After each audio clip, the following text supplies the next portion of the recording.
Hello everyone, it's me SKF.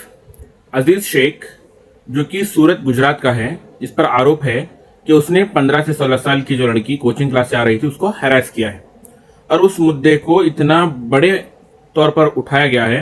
हाँ, अगर वो गुनाहगार है तो उसको सजा मिलनी चाहिए, उसको 20 चौराहे पर फांसी दो, उसको गोली मारो, उससे हमें कोई फर्क पड़ने वाला नहीं है। मगर अब पॉइंट ये आ जाता है, उसका नाम अजीज शेख है तो इतने बड़े हंगामा किया गया उसके नाम पर।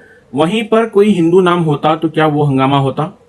मैं डिफेंड करने नहीं आया हूं उसको, बट मैं अपना एक स्टैंड रख रहा हूं। क्या कानून दोनों के लिए बराबर है?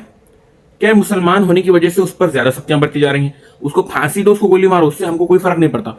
बट अगर आप नाम देखकर वो मुसलमान होने पर उसको गली चौराहों में फिरा फिरा कर मार रहे हैं, ये गलत बात है। क्योंकि कानून सजा देने के लिए है, कानून सजा तय करेगा, कोर्ट सजा देगी और उसकी सजा उसको भुगतनी होगी, चाहे उसको फांसी क्यों ना हो।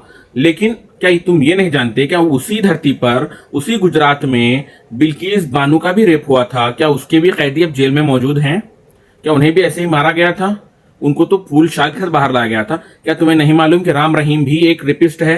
क्या तुम नहीं जानते कि आसाराम भी रेपिस्ट है? तो ये लोगों को क्यों आप बार बार पेरोल पर छोड़ते हैं? क्यों इनको भगवान की तरह पूजा जाता है?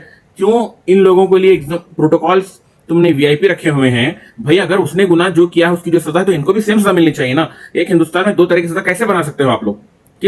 किस कानून के तहत आप उसको अलग सजा दे रहे हैं, इसको अलग सजा दे रहे हैं? इनको एकदम वीआईपी कल्चर के थ्रू रखा गया है, इन लोगों को मारा पीटा जा रहा है।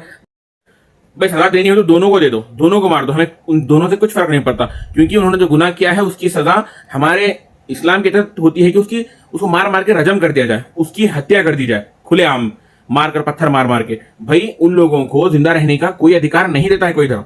मगर फिर भी हिंदुस्तान में कानून है तो उसके तहत अगर सजाएं दी जाती है तो दोनों को बराबर दी जानी चाहिए।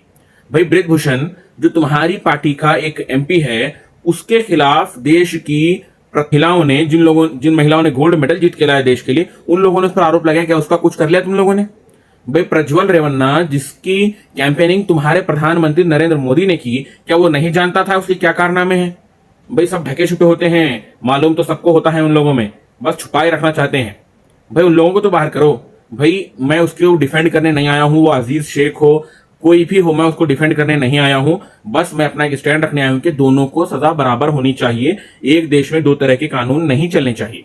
बस हमारा इतना ही कहना है।